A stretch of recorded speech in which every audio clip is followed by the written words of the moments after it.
Nice group. Are you recording? Yes. I don't need to, but do I? Is that okay? Sure. Okay. Yeah. Yeah. I should probably that way I could put it on my. We want to look at you as you're talking, so it's a video. Oh, the film you're filming. Yeah. Hi, Mom. I hope you're with Krishna. Not that you came back here. So that's what we're going to talk about tonight. I had a couple of verses in mind. You know, sometimes you get, I don't know if I want to go this one or that one. All day I was kicking it back and forth, so I just decided let's go with Bhagavad-Gītā, 2nd chapter, 13th verse. 13. Very famous, very well-known verse. Many people. If you don't know it, that's okay. We'll get to the point. But it's very interesting because people want to know what are the first steps that we take in Krishna consciousness. What's the first thing we do? Where do we start with our knowledge? So this is pretty much the beginning, but it also includes pretty much all of our philosophy. So, 2nd chapter, 13th verse. I'll read the Sanskrit, and then I'll read it. By the way, stop at any time. Let's not make this a lecture. This is a discussion. So stop me at any time with a question or a comment. Okay? or I'll just ignore you. Hare Krishna. We're doing Bhagavad Gita 2:13. Everybody loves this verse. Dehino, this is Krishna speaking. Dehino spinyata dehe, amaram yodanam jara, tata dehantara praktir, irastatra namuyati. Translation: as the embodied soul continuously passes in this body, from boyhood to youth to old age, the soul similarly passes to another body at death. A sober person is not bewildered by such a change. So, I'll read it and you can repeat if you like. As the embodied soul continuously passes in this body, from boyhood to youth to old age, the soul similarly passes into another body at death. A sober person is not bewildered by such a change. Purport: since every living entity is an individual soul, each is changing his body every moment, manifesting sometimes as a child, sometimes as a youth, and sometimes as an old man. Yet the same spirit soul is there and does not undergo any change. This individual soul finally changes the body at death and transmigrates to another soul. And since it is sure to have another body in the next birth, either material or spiritual, there was no cause for lamentation by Arjuna on account of death, neither for Bhishma nor Drona, for whomever he was so much concerned. Arjuna is a warrior. He's about to go into a great battle, and he's going to have to, on the other side, are friends, teachers. Drona was his teacher. Bhishma, his grandfather.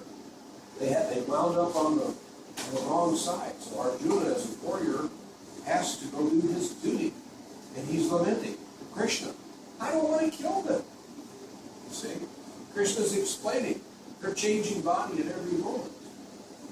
This doesn't mean that we can go kill anybody at once. But they're changing body. And not only that, for instance, Bhishma, his grandfather, was in the body of an old man. After this, a saintly person like Bhishma surely will get a spiritual body. And if he gets a material body, he'll certainly be in the heavenly planets with a young body.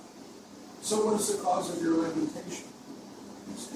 The point is that the very first step that we need to make in spiritual advancement is to learn who we are.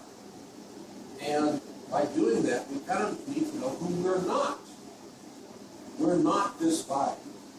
See, this is very easy for us to sit here and understand. Intellectually, we can agree, that makes sense. But we're so conditioned into thinking that I am this body. The ramifications of I am this body. I am an American. I am a man. You're a woman. You see, I'm distinguishing like that. I am an American. You're from a third world country. You see, my ego focuses on something that I am not. I am not a man. I'm using the body of a man at this particular time. You see, and I have all my bodily preferences that I, because of my conditioning, I have. I prefer this, I prefer that, according to the dictates of the body.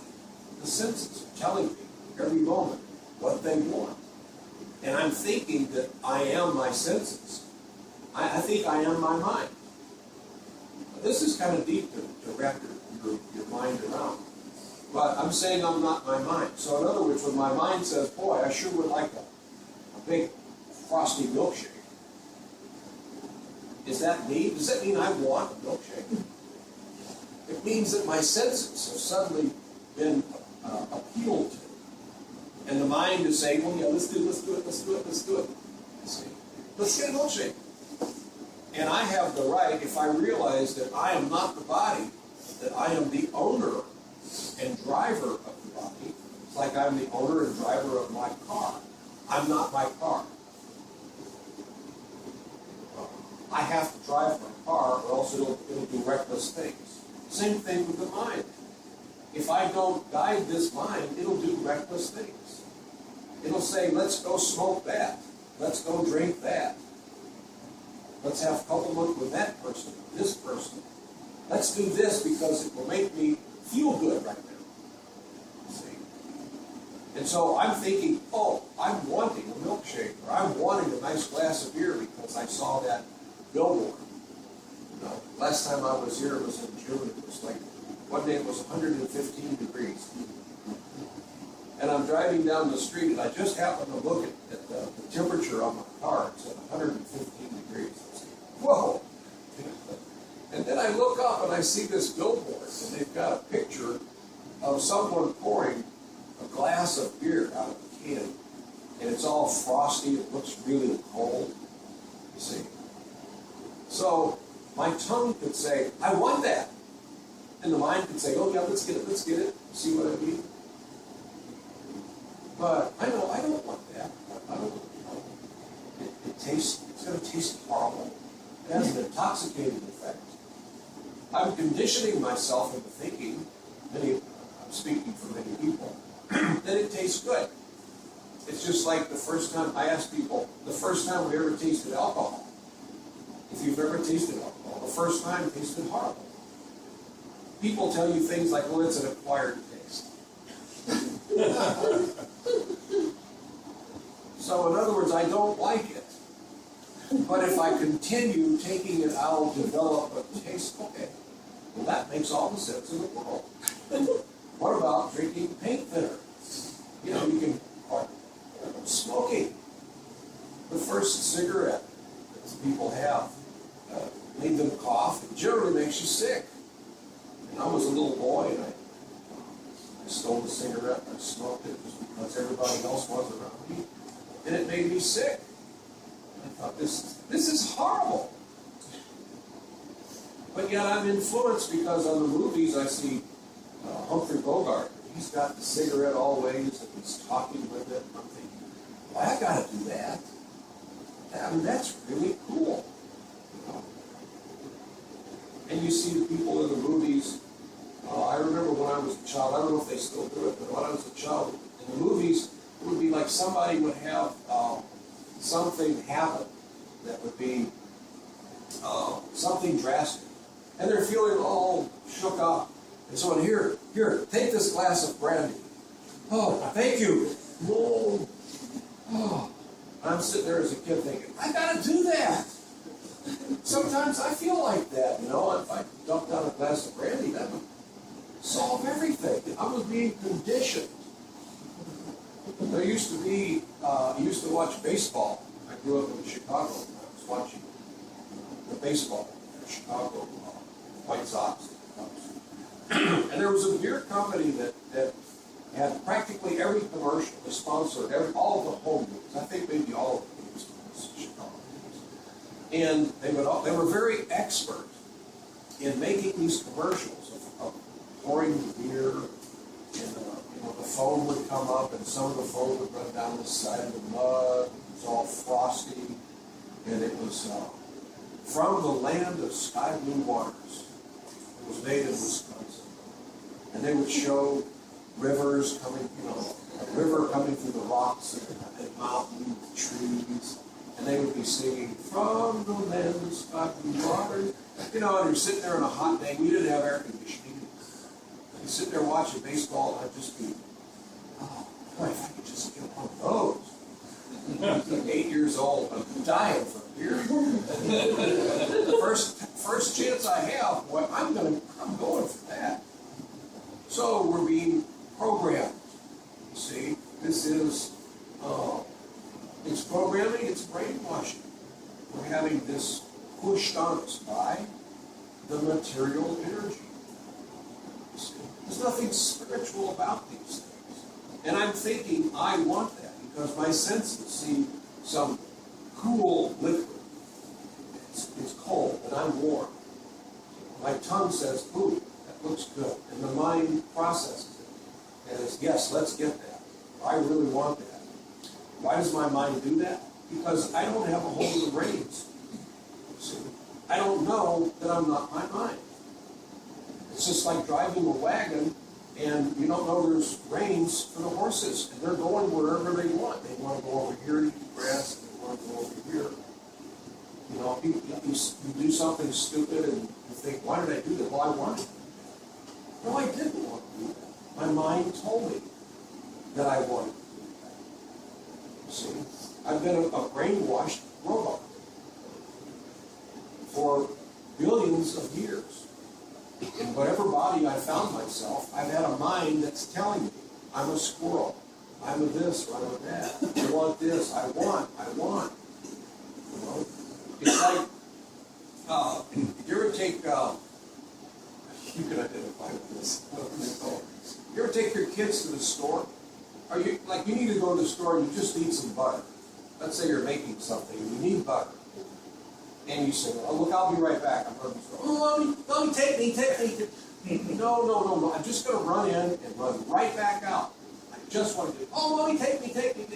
No, I'm just going to run in right now. I promise I'll be good. All right, let's go.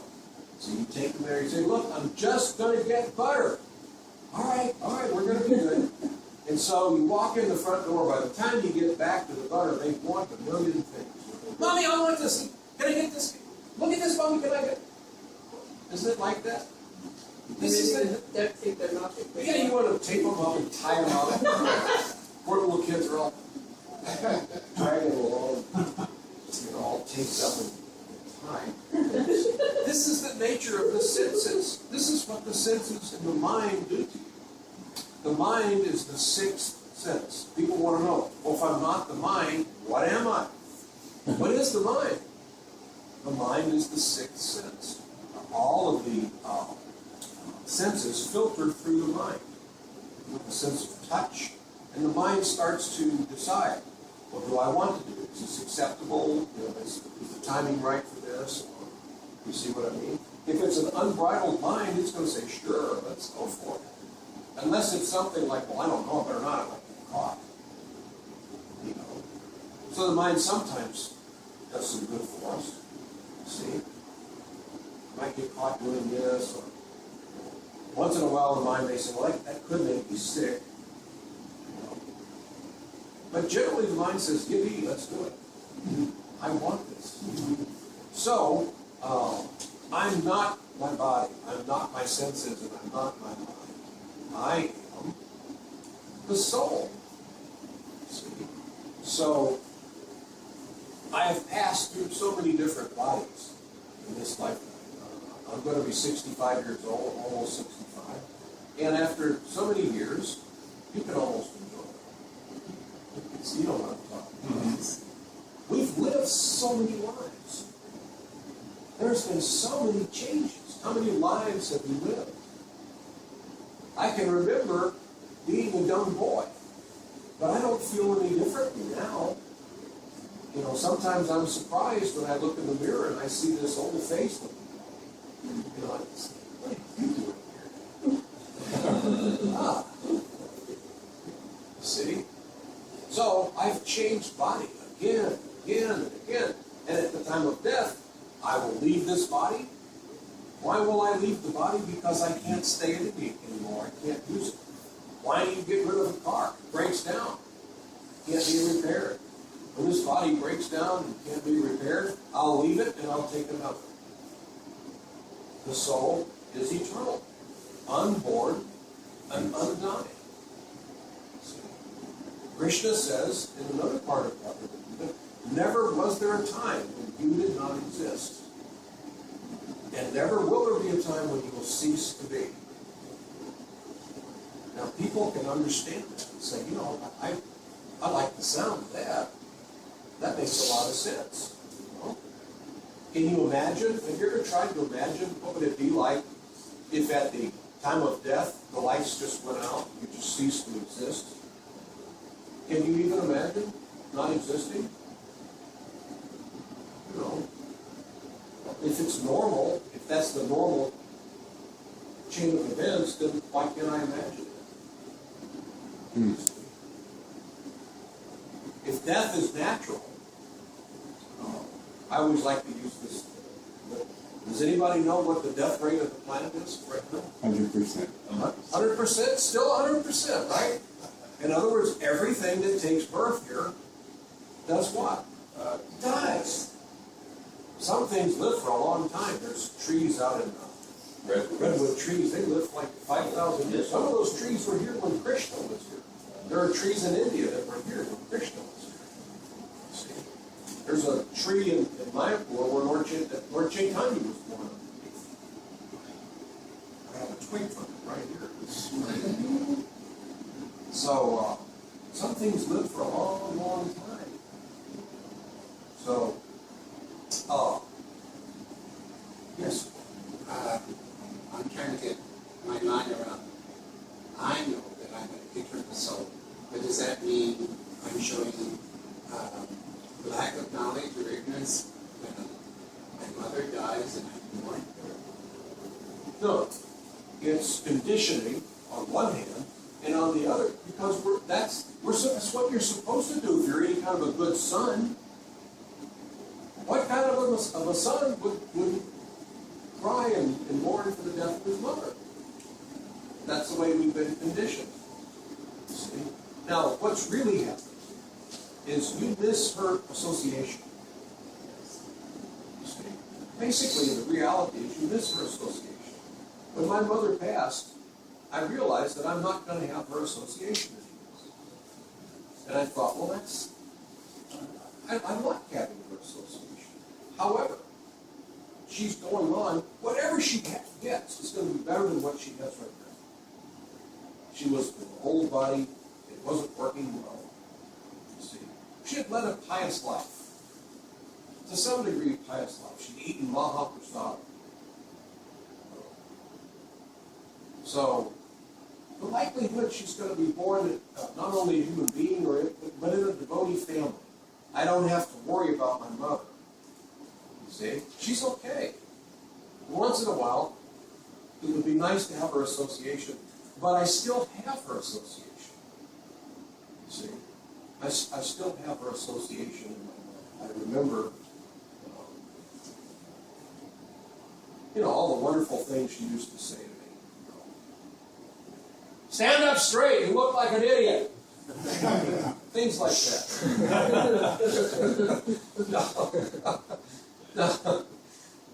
No, she said, she said some nice things. But, you see what I mean? It's natural for us to feel like that. So, it's just like some people say to me sometimes that it seems like you can take things like this rather well. And I say, going through having Srila Prabhupada leave me, if I can live through that, I can live through anything. See? I saw Prabhupada leave. And we didn't want Prabhupada to leave. We wanted him to stay. As a matter of fact, even though he was sick for a long time and he was in an old body that was no longer working, we really didn't believe Prabhupada would ever leave. I mean, we knew that the likelihood, it was hard to conceive that Prabhupada is actually going to leave. You see? Prabhupada just seemed like that would never happen. Even though he was telling us, death will come very soon. And up to the last moment, Prabhupada said, on his dying bed, he said, his last words were, so for so long now, I think I might have it pretty close. So long now, I have been showing you how to live. So now it's time for me to show you how to die. Hare Krishna. So, that was a tough thing to live through, except I don't feel like Prabhupada ever left me.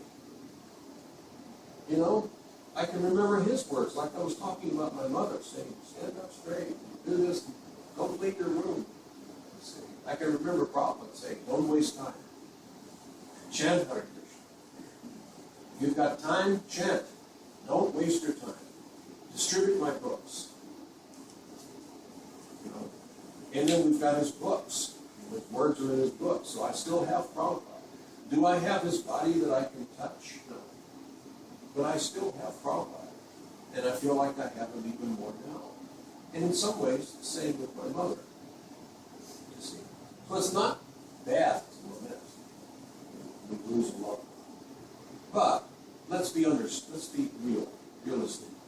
That person is left onto another situation, another bodily situation, whether it's spiritual or material, whatever. And we will catch up. We will be together. At the end of my trip through this material world, and my mother's trip through the material world, when it ends, when I go back home back to Godhead, I'm going to see Srila Prabhupada. He won't be in an old suffering body. We'll have our true bodies, our real spiritual, our eternal bodies. And our activities will be the same, worshiping Krishna. But it'll be on the real level. We think that this is real. And it is somewhat real, but it's temporary. This world is temporary, and our bodies are temporary. The only thing that's real is your relationship with Krishna, which will affect your relationship with the other living entities to the degree that we are worshiping Krishna and serving Krishna together. That becomes real. Because that's what we were all doing, all of us, before we came to this material world. We were worshiping Krishna together. We're soulmates. All of us. All living entities are soulmates. There never was a time before coming to this material world for eternity, which is, it's kind of tough for people to wrap their minds around that concept of eternity. You know? I mean, when you think eternity, you know, what was I doing before I came to this earth? Well, for eternity, wow, eternity, that's a long time. I mean, it's so long that it's hard for some people to imagine. Like, it sounds like it's not even real. You know, eternity? It's always. It's easier for me to understand if you gave me a number. You know? There were insurance companies years ago that were marketing major medical plans. They still are. There was the typical thing at one time was for a major medical policy to have a lifetime maximum of $1 million. $1 million. And you think, how could I ever spend $1 million? You know, that's way more than enough.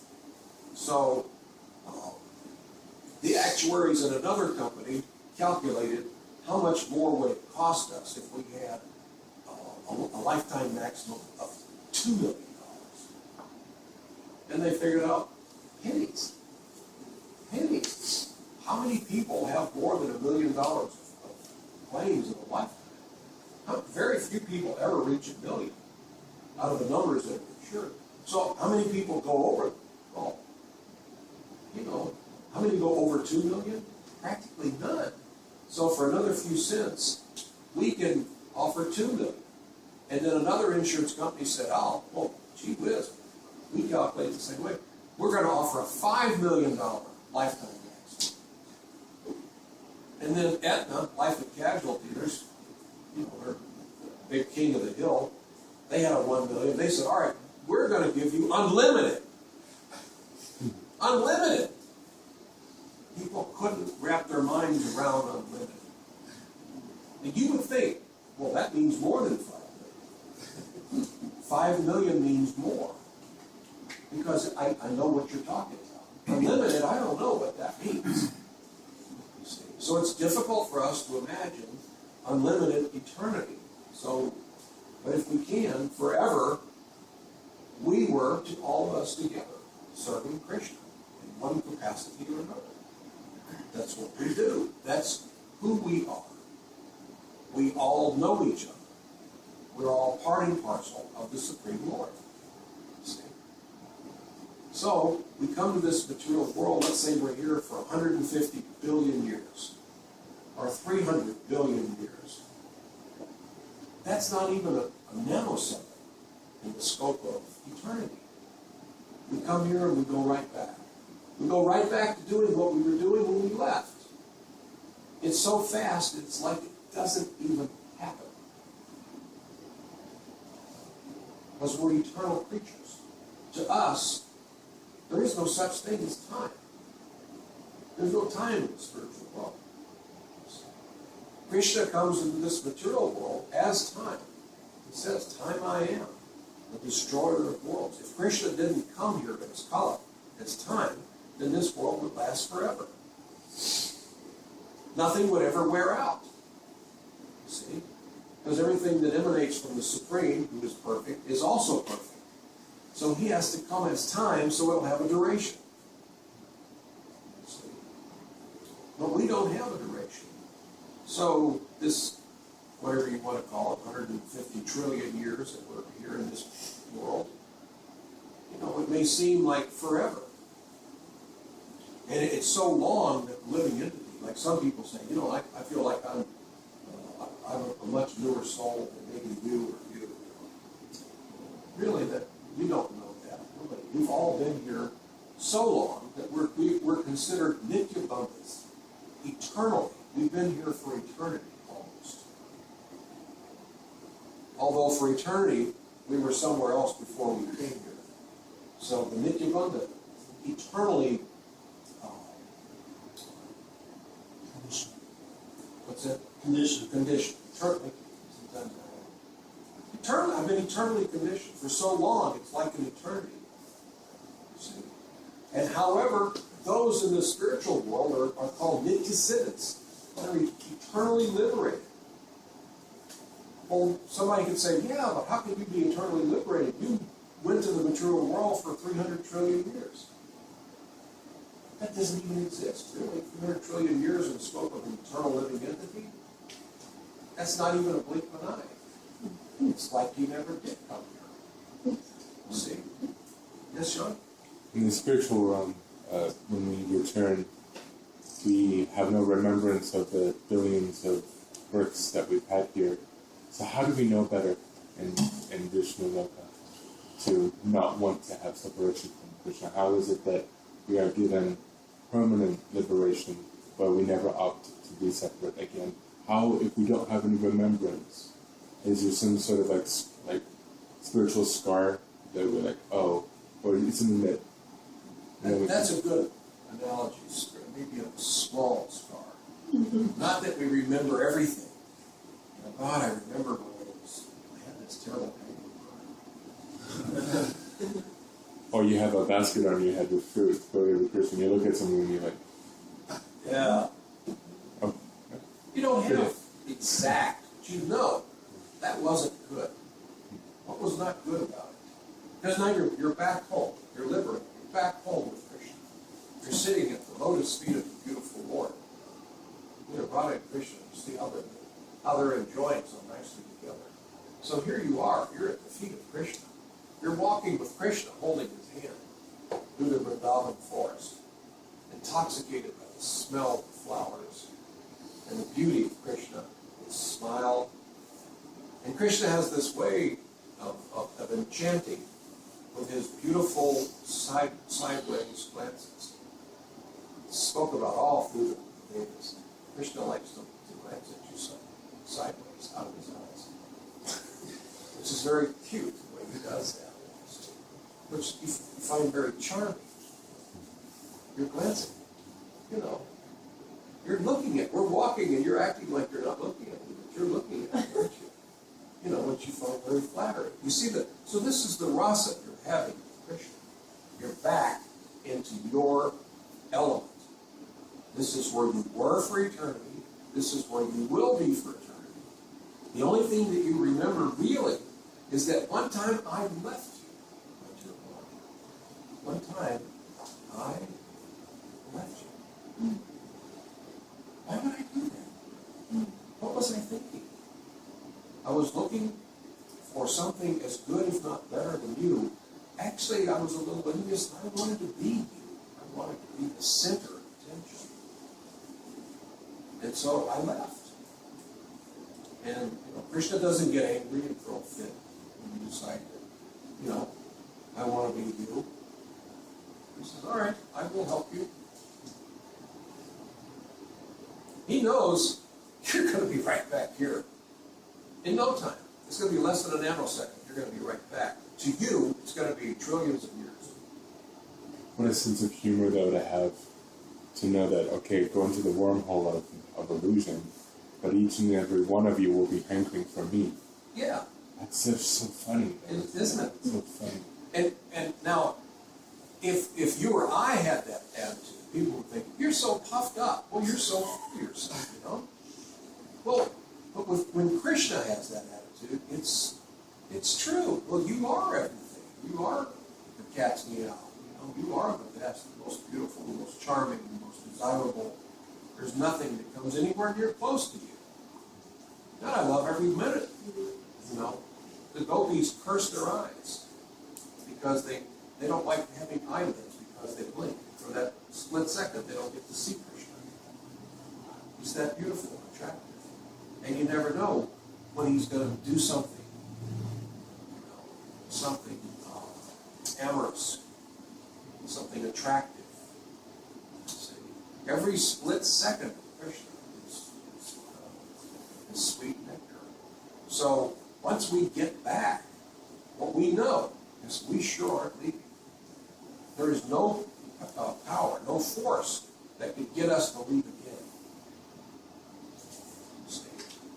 And it's so hard for me to fathom, rejecting something so beautiful, not something, someone so beautiful and so desirable, and in that wonderful world of beauty, of knowledge, of fame, of every footing as a dance step, every song, every word's a song. How can that energy of envy be present? That's a wonderful question. See, I knew that I'm starting out with this basics, and I knew it would get deep. Because once you cross that threshold and start to meditate on not being the body, then so many deep thoughts come out. That's the basis right there. So, Krishna didn't wire us to be perfect robots. You see, Krishna is all about love. Real love. Love that we don't understand in our condition. We may think we know, or we can imagine. We don't know what real, true love is. Burning, sweet, wonderful love. You see. So we're wired in such a way that we can be fallible. We're not just robots that Krishna created to love him. There's no taste of it. Krishna is the supreme. He's the supreme everything. He's also the supreme lover. Okay? So he's all about love. He's driven by love, but it's got to be perfect. For love to be perfect, you have to have an opportunity to reject him. You see? If you're just a mindless robot that's programmed to love him, there's no taste. Not to him. He wants you to choose him, even though there's no other choice. But he doesn't want you to have that realization that there's no other choice. Then, okay, I'm stuck here. Here I am, it's me and you, Krishna. Yeah, you're really great. But the missing ingredient here is I don't have a choice. If you live in a village, if you're the only lady in the village, and people are saying you're the most beautiful lady in the village, aren't you going to say, so what? Compared to the guys? So Krishna doesn't want you to have that feeling that you're a prisoner. He doesn't want you to have that conception that there is no other choice. So you're wired in such a way that you can seek something else and end up choosing him. When you choose him, oh, then his heart is like, oh, you're choosing me? That's so sweet of you. So the past time of Lord Sringadev, when he was ripping apart Hiranyakashipu, that anger where even the demigods couldn't contain Krishna, that value, that emotion, that is not present in the spiritual world. No. It's only in the mature energies that anger can come forth as a There are no passion. demons in the spiritual world. But even that anger of God ripping his bowels out and Out of using it love as for Prahlad Maharaj. Yeah. Because he loved Prahlad so much. Krishna wanted to show his pure devotee his love. You see, Krishna is all about love. Love isn't the root of everything to Krishna. So, I want you and your beloved devotee to feel my love. So, I'm going to allow you to get in a situation where you have a demoniac father who happens to be the greatest demon in the world. Even the demigods are afraid of this guy. You see? And he's going to mistreat you, but I will protect you, and then ultimately I will come and I will kill him to save you. He's the hero. Krishna's the hero.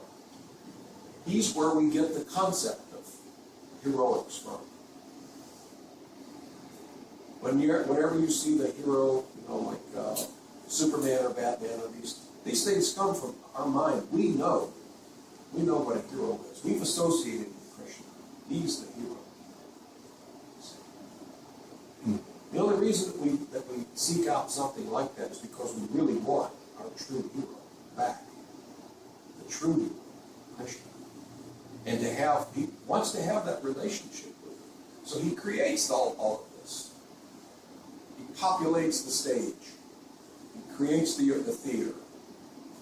He lets it all happen in a certain way so that he can come and have that interchange for his devotees. That loving exchange, which is Krishna's way of saying to Prahlad Maharaj, can you see how much I love you? Krishna doesn't want us just to show him how much we love him and to tell him we love him. He wants to show you too how much he loves you. And he's constantly wanting to tell you. It's not a one-sided thing. It's the perfect love. It's the essence of love. It's the concept that all conceptions of love come from. It's our relationship with Krishna. And as Hiranyakashipu taking the character, obviously he came down with Krishna to perform the pastime. I think I got that right. But, I once told this story to a friend, and, my friend was like, well, why didn't he just show compassion? And when this demon of seeing God and just being complete in awe and, bow down and all these things, why didn't God just say, don't do this? And so, by killing him, you're being compassionate. See that way? thank you for helping me get to my point, which I never do sometimes. Why didn't he just, why the violence? Why couldn't God just say, I love you, and, don't do this kind of? Because God, we expect God not to be violent. This is my point. We expect God to, the fruit and flowers. But we don't know what violence is. I am my body. Therefore, if you do violence against my body, you're doing violence against me. Wrong, I'm not my body. Wrong, you're not doing violence against me. It wasn't even violence, really, in the grand scheme of things. Hiranyakashipu was a demon, and because Krishna killed him, he was liberated. However, who was Hiranyakashipu before he took that birth? He was the gatekeeper, one of the gatekeepers of Krishna's Goloka Vrindavan. And he was cursed. He and his Jai and Vijay were cursed. The four Kumars were coming. The four Kumars are like little boys. They're sages that decided never to get any older so that they won't don't be attracted to the material energy any older than like 3 years old. They stayed like just a little older than babies, so that they can be innocent and not attracted to the material energy. But they were completely liberated souls, and they decided, let's go see Krishna. So they show up at the gate of Vaikuntha, and Jaya and Vijaya, the gatekeepers, say, hey, wait a minute, you guys can't come in here. And they said, oh, we're deeply offended. So they cursed him. And then Krishna appeared, and he decided, see, Krishna can see the future. He's saying, oh, we can have some fun with this. You know? We can have some fun here. He could have said, look, these are my gatekeepers, they didn't mean anything. You know, please retract your curse. And, you know, the 4 Kumars would say, oh, yes, but of course. Or Krishna could have just said, I'm not going to let this curse go through. But Krishna said, which would you rather? Which would you rather have? You can have, 7 births as my devotee, because you've been cursed to take birth in the material world, or 3 births as a demon. And Jaya Vijay said, wow, I'll take the demon, because we'll be back here quicker. And cursing you all the time, you're always going to have Krishna's name on the lips. Yeah. Krishna knows we're going to have some fun here. So you're going to go off and become the greatest demons the world has ever seen, and I'm going to come and be the hero. I can't do that here. Everything here is sweet and wonderful and love. There are no demons, but there are demons in the material world. And the devotees, Jaya and Vijay, they wanted to perform this service for Krishna. If you had a chance to be Hiranyakasipu for a birth, wouldn't you take it? If Krishna wanted me to. What if Krishna asked you Yeah. to? Really? I wouldn't want to harm or threaten a little boy like that. You know, 'cause I'm thinking on a mundane bodily concept. Yeah. I couldn't. I mean, I'm thinking, you know, the disembowelment was purification and retribution, clearly, for what Hiranyakasipu did. It's just hard for me to put myself in that position, but if Krishna wanted me to, I would. Yeah. So So it was pastimes. Krishna's pastimes. And you see how the whole story fits together. You know? Everything Krishna does, the story always fits together. That's a very interesting beginning, very interesting duration, a very interesting end. Everything happens at the perfect time.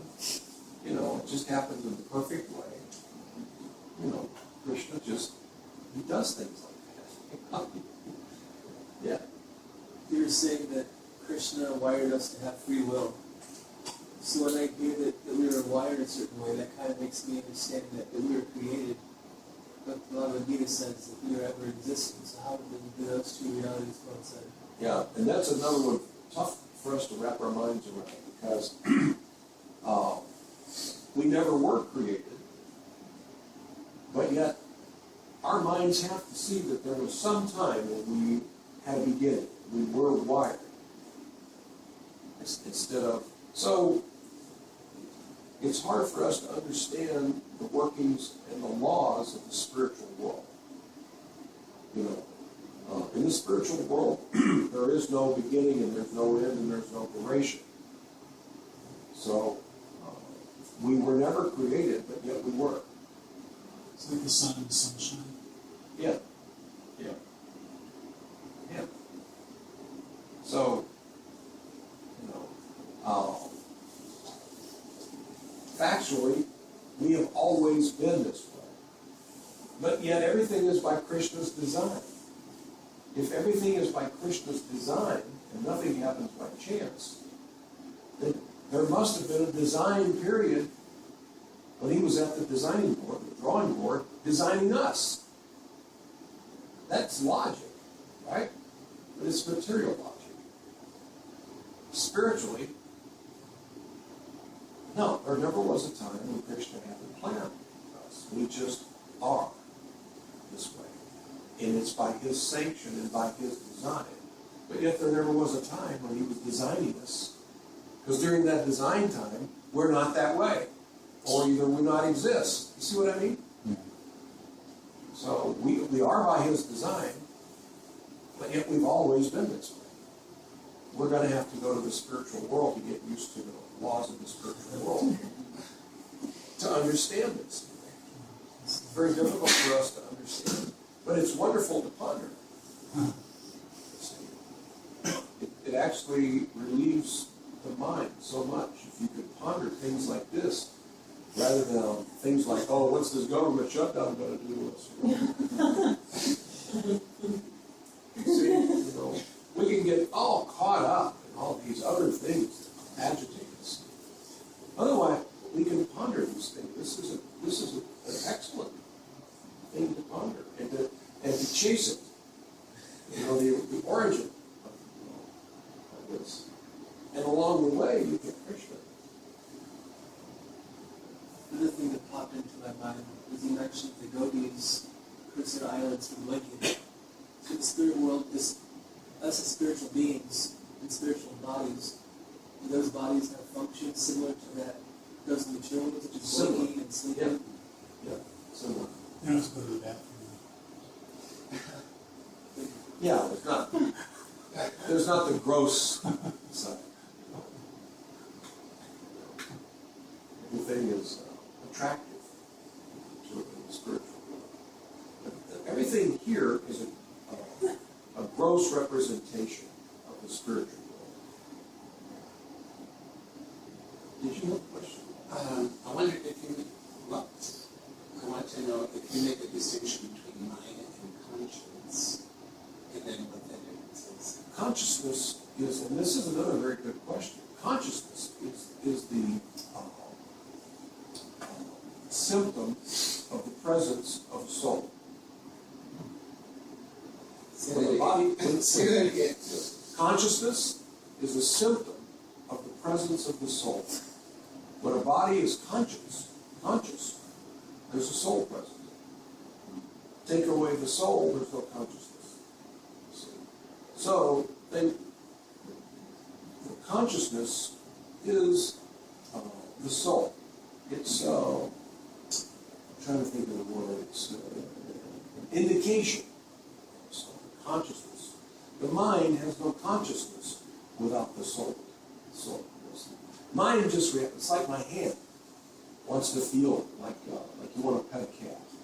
You know, oh, this would be nice to pet a nice dog. You know, my hand may enjoy that, but my hand has no consciousness. My tongue has no consciousness when I want to enjoy, you know, milkshake or something, pizza. When I want to enjoy my senses, the senses don't have consciousness. The consciousness is from the soul, and the mind is the one talking to the consciousness, the soul. I want to do this. I want to do that. I have this conception that I'm this living entity, and I'm this kind of living entity, and I'm this nationality of living entity.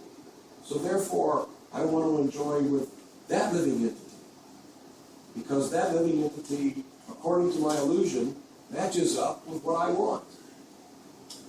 See? So the consciousness, the soul, is saying, you're a fool. None of what you said is true. That person that you're attracted to, the only thing that really attracts you is the fact that they are your soulmate. They also serve with Krishna. See? That's why there's some attraction. Other than the gross effect that I just want to enjoy them. I want to exploit their bodies. I want to be with them. I want to be seen with them because they're pretty. They're attractive. I want to enjoy their body in some way. For whatever reason. They sing nicely, I want to hear them. Whatever. See. So then what does it mean if my goal is Krishna consciousness? What is that? What am I aiming for? Then, you're, as a Krishna conscious devotee, you want to serve Krishna. You've identified with your true identity. I am eternal servant of Krishna. eternity going before and this way. You know, there's no beginning and there's no end to me and my identity. The supreme absolute truth is I am eternal servant of Krishna. That's the only truth there really is. Everything else, if you say I am, and you say, and in that statement with anything other than eternal servant of Krishna, that's false ego. I'm identifying with something that I am not. I'm an illusion. Like a crazy person, intoxicated person. I'm temporarily insane. I don't even know who I am. I don't even know what my relationship is with the world or what could it be? Because it's temporarily, I have a relationship with you, I have a relationship with you. And I keep concocting all these relationships, and they're all one. To see how we go through the world like that. So once we identify that I am an eternal servant of Krishna, now I have truth. Now, who are you? You are as well. You and I are joined at the hip. We're both part and parcel of Krishna. And our activities eternally are to serve him. And when I see how nicely you serve Krishna, I am so attracted to you. When I see how you serve my beloved, my attraction level just goes off the charts. I can't measure. The devotee sees another devotee in such a way, with such love that transcends bodily love. What is the enjoyment of bodily designation? When you're enjoying, when you see someone who's serving your beloved Krishna, they become magnanimous in your eyes. See? That's what we saw in Srila Prabhupada. He was such a sold-out devotee of Krishna that he was beautiful. We didn't see him as an 80-year-old man. We used to tell him, Prabhupada, you were so beautiful. And Prabhupada would say, if you say I'm beautiful, it could be because when I was a child, my mother fed me halva. Something for him, it's either that or say, you're all nonsense. He could have said that, but to be kind, he said, oh, perhaps it's because my mother fed me halva every day. He's thinking, how can I be beautiful? I'm an old man. He didn't see that himself. It was just transparent. It was Krishna's You see Krishna. that was shining forth. You see Krishna shining through. So did somebody have a question? Yeah, Nicole. So, you said the mind's the sixth sense. So you said sometimes the mind can think up like good things, but is that actually the mind thinking it up, or is it the consciousness that's thinking? It's a trained mind, and you've trained it properly. When you train the mind properly, it's like training a horse. It'll get up when you tell it to get up. Ho when you say ho, it'll stop. So the problem is we've never spent any time training our mind.